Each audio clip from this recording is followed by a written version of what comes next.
बहुत अच्छे हैं।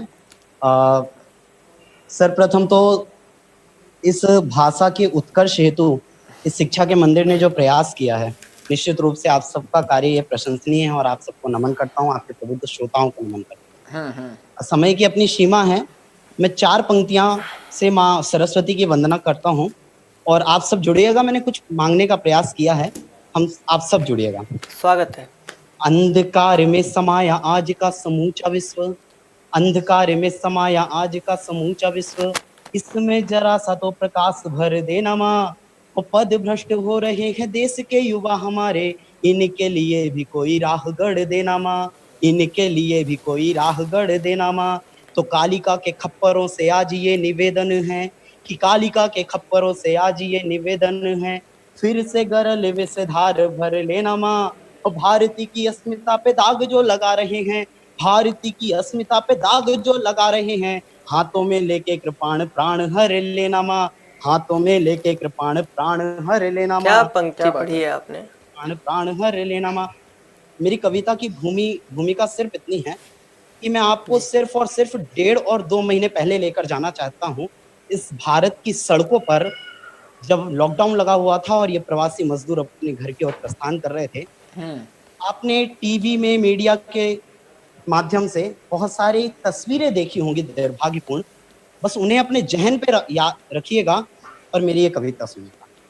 एक व्यंग करने का प्रयास किया है, सर आदेश चाहता हूँ, सुनिए कि चलो आत्मनिर्भर बने, चलो आत्मनिर्भर बने। हाँ, कहा है सरकार ने, सुनने में बड़ा अच्छा लगा, हर बार की तरह झूठ भी सच्चा लगा। सोचा देश को विश्व गुरु बनाएंगे, हम अपने भारत में आत्मनिर्भरता लाएंगे।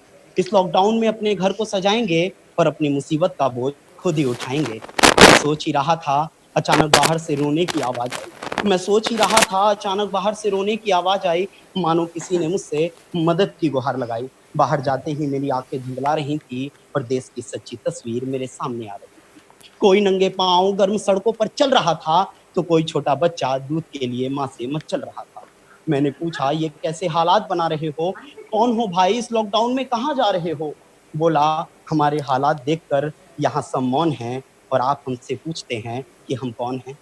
आप हमसे पूछते हैं, आप हमसे पूछते हैं कि हम कौन हैं। साहेब, हम कुछ दिनों पहले आपके लिए सड़कें बनाते थे, हम कुछ दिनों पहले आपके लिए सड़कें बनाते थे, इन हाथों से रेल की पटरी बिछाते थे। आज मेरे पास रहने को कोई छत नहीं, मगर आपके घर की छत मैंने ही बनाई थी। सड़क किनारे कपड़े की दुकान मैंने ही लगाई थी। आपने गुपचुप मेरे ठेले से खाई थी, मेरे हाथों की कचौड़ी आपको बहुत पसंद आई थी। मैं आपकी खातिर कारखानों में काम करता था और मंदिर बनाते समय राम राम करता था, मंदिर बनाते समय राम राम करता था। हम वही हैं जो चुनावी रैलियों में हिंदू और मुसलमान में बट गए थे और कुछ दिनों पहले रेल की पटरियों पर कट गए थे, और कुछ दिनों पहले रेल की पटरियों पर कट गए थे, जिसे देखकर नेता कहते हैं हम क्या करें, हम मजबूर हैं। इस देश की वही सरकार बनाने वाले हम मजदूर हैं, इस देश की वही सरकार बनाने वाले, इस देश की वही सरकार बनाने वाले हम मजदूर हैं। साहेब, आज लोगों को सुनाने के लिए मेरी कहानी चाहिए, आज लोगों को सुनाने के लिए मेरी कहानी चाहिए। मेरा गला सूख रहा है साहेब, मुझे पानी चाहिए, मेरा गला सूख रहा है साहेब, मुझे पानी चाहिए। मैं सामाजिक दूरी बनाकर उसे पानी देने लगा, वो अपनी दास्तां आगे फिर कहने लगा। बोला, मैं वही हूँ जिसने अपनी बैलगाड़ी अपने हाथों से चलाई थी और अपनी माँ की लाश अपने कांधे पर उठाई थी। वो सारी तस्वीरें जहन में लाइएगा कि मैं वही हूँ जिसने अपनी बैलगाड़ी अपने हाथों से चलाई थी और अपनी माँ की लाश अपने कांधे पर उठाई थी। इस महामारी ने मेरी जिंदगी को इस तरह मोड़ा था, मैं अपने बच्चे की लाश लिए कई किलोमीटर दौड़ा था, मैं अपने बच्चे की लाश लिए कई किलोमीटर दौड़ा था। चिलचिलाती धूप में मेरा जिस्म तप गया, चिलचिलाती धूप में मेरा जिस्म तप गया। मैं कभी रेल के नीचे तो कभी सड़क हादसों में मर गया, मैं कभी रेल के नीचे तो कभी सड़क हादसों में मर गया, मगर मैं बहुत खुददार हूँ साहेब। एक व्यंग सौंपता हूँ, मगर मैं बहुत खुददार हूँ साहेब। मेरा परिवार चौराहे पर मरा पड़ा है और मेरा खून मेरी बनाई सड़क और पटरियों पर डला है। मैं सोच रहा था सर कि सागर में एक दुर्घटना होती है, 6 प्रवासी मजदूरों की मौत हो जाती है।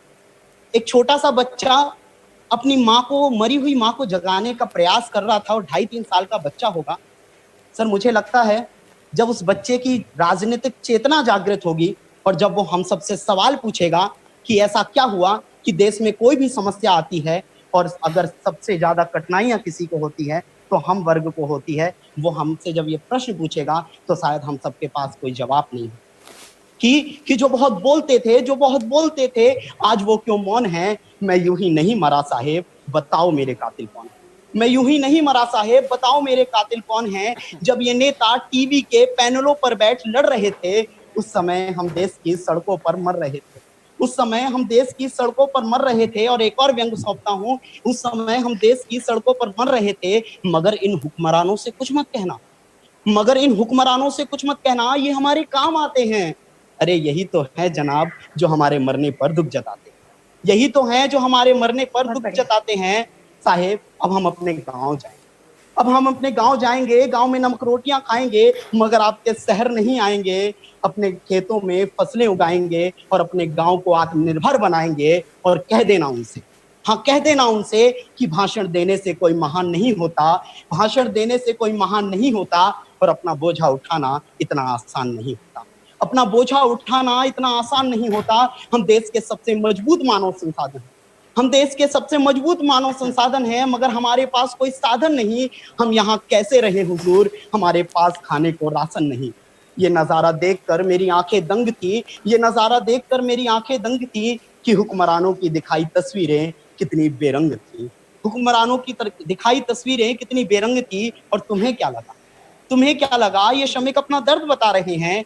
नहीं जनाब, ये हमें आत्मनिर्भरता सिखा रहे हैं। हम आत्मनिर्भर भारत की ओर अपना पहला कदम इस तरह बढ़ा रहे हैं कि हमारे देश के मजदूर आज पैदल ही घर जा रहे हैं, हमारे देश के मजदूर आज पैदल ही घर जा रहे हैं। 70 सालों से हम गरीबी तो नहीं मिटा पाए। एक और व्यंग सौंपता हूँ कि 70 सालों से हम गरीबी तो नहीं मिटा पाए, अब हम गरीब को मिटाएंगे। हो सकता है इस तरह देश में अच्छे दिन आएंगे, हो सकता है इस तरह देश में अच्छे दिन आएंगे। और गरीबी हटाओ के नारे से, इंदिरा जी के नारे से, गरीबी हटाओ के नारे से हम अच्छे दिन के नारे तक आ गए, मगर गरीबी तो नहीं गई। हम अगर कुछ नेता शोहरत जरूर पा गए। और जनाब हो सके तो इनके लिए कोई योजना बनाइए, मिशन वंदे भारत के अंदर इन्हें भी लाइए। और एक सच्चाई कहता हूं कि मिशन वंदे भारत के अंदर इन्हें भी लाइए। देखिए हमारे देश का ढांचा कितना मजबूत है। आज यहाँ मजबूरी का नाम प्रवासी मजदूर है, आज यहाँ मजबूरी का नाम प्रवासी मजदूर। बहुत अच्छा, बहुत अच्छा, बहुत अच्छा। मेरे ख्याल